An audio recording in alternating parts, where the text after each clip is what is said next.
توجیکان در آینه تاریخ. صحیفه توجیکان در آینه تاریخ از روی اثر پیشوای ملت محترم امام علی رحمان تهیه می گردد. تاریخ را برای آن می آموزیم که از سرگذشت پر افتخار و عبرت آموز نیاگان آگاه شویم، سبق گیریم و این دانش‌ها را در ترتیب دادن نقشه معینی رشد امروز و فردای دولت و ملت کاربست نماییم.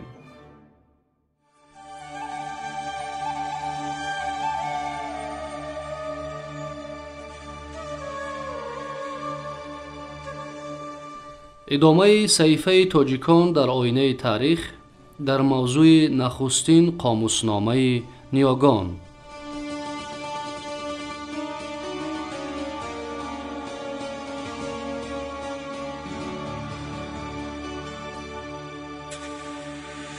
در بالای گردونه زرینی در 4 اسب بسته در آسمان ناز کرده آبهای دنیا را نظارت می‌کند.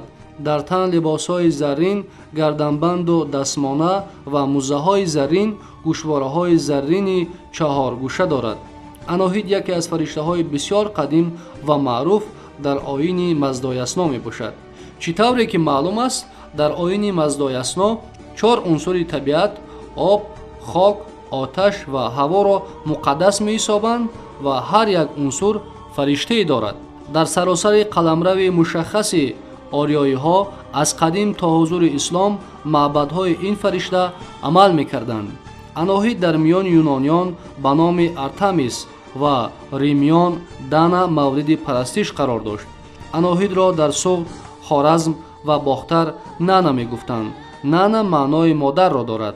نانا را حامی شهر پنجکن میحسابیدند. بزرگ داشتن 4 عنصر طبیعت و در پایه ایزیدی پرستیدن آنها دیرتر از آیین اوستا با فلسفه یونان زمین، علل خصوص با اندیشه های ناتور فلسفه مکتب میلت در آسیای صغیر که نمایندگانش گیراکلیت، فالس، اناکسیماندر راه یافته شهرت فلسفه یونان را عالمگیر کرد.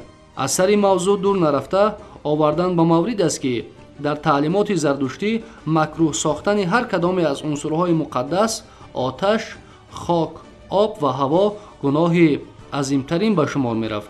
کار تا جای رسیده بود که پیروان آیین زردشتی جسد مردم را به خاک نمی سپاریدند تا که از آگنده جسم آنها بخشاینده رزق و روزی آدمیان زمین ناپاک و پلید نگردد.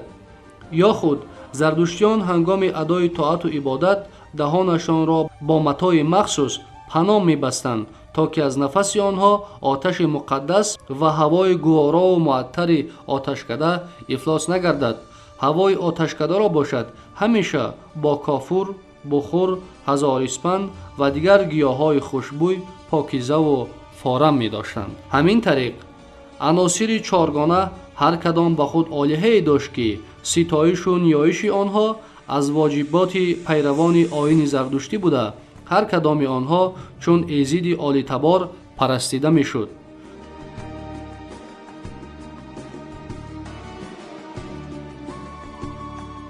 صحیفه توجیکان در آینه تاریخ در موضوع نخستین قاموسنامه نیاگان ادامه دارد.